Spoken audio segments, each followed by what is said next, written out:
നിർമ്മാതാക്കൾക്കെതിരെയുള്ള ED പരിശോധന നടക്കുകയാണ്. ഇത് എന്ത് സന്ദേശമാണ്? ഒരു തരത്തിലുള്ള വിമർശനവും പാടില്ല എന്നുള്ളതാണ്. നമ്മൾ പണ്ടൊക്കെ എല്ലാവരും അടിയന്തരാവസ്ഥയാണ് കുറ്റം പറഞ്ഞിരുന്നത്. അതിനെപ്പറ്റി പറഞ്ഞു കേട്ടതിലുള്ള ചെറുപ്പക്കാരായ നമ്മളൊക്കെ. പക്ഷേ അതൊന്നുമല്ല അടിയന്തരാവസ്ഥ എന്ന് ബോധ്യപ്പെടുന്ന തരത്തിലുള്ള പോക്കാണ് പോകുന്നത്.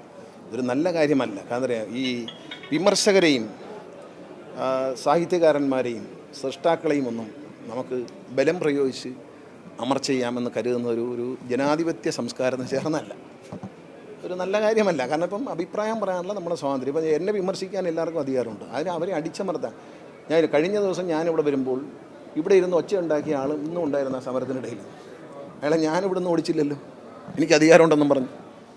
അങ്ങേർക്ക് എന്നെ വിമർശിക്കാൻ, എൻ്റെ എന്തെങ്കിലും ഒരു പ്രവൃത്തിയെ വിമർശിക്കാൻ ഒരു തൊഴിലാളിക്ക് അവകാശമുണ്ട്. അതിന് ഞാൻ കൈകടത്തേണ്ട കാര്യമില്ല. ഇന്നും അദ്ദേഹം ഇവിടെ ബഹളം ഉണ്ടാക്കുന്നതിൻ്റെ മുൻനിരയിലുണ്ടായിരുന്നു. ഞാനാണല്ലോ, എനിക്ക് നല്ല ഓർമ്മയുണ്ട്. അതുകൊണ്ട് അതൊന്നൊരു വിഷയമല്ല. വിമർശനം വേണം, ഡെമോക്രസിയിൽ വിമർശനം വേണം എന്നുള്ള അഭിപ്രായക്കാരാണ് ഞങ്ങളെല്ലാവരും.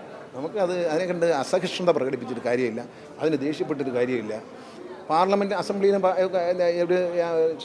രാഹുൽ എൻ്റെ അടുത്ത് നിൽക്കുന്നു, അദ്ദേഹം പ്രതിപക്ഷത്തെ MLA ആണ്. ഞാൻ പറഞ്ഞു ചിലപ്പം പരിഹസിച്ചൊക്കെ അവർ നമ്മളെ പ്രസംഗിക്കുക, അത് ആ സമയത്ത് അവരുടെ ജോലിയാണ്, അതിന് മറുപടി പറയേണ്ടത് നമ്മുടെ ജോലിയാണ്. അതെല്ലാവരും അങ്ങ് ചെയ്താൽ മതി. അല്ലാതെ അതിനൊരു അസഹിഷ്ണുത പ്രകടിപ്പിക്കാൻ പാടില്ല. അത് ഡെമോക്രസിയിൽ ഒരു നല്ല കാര്യമല്ല.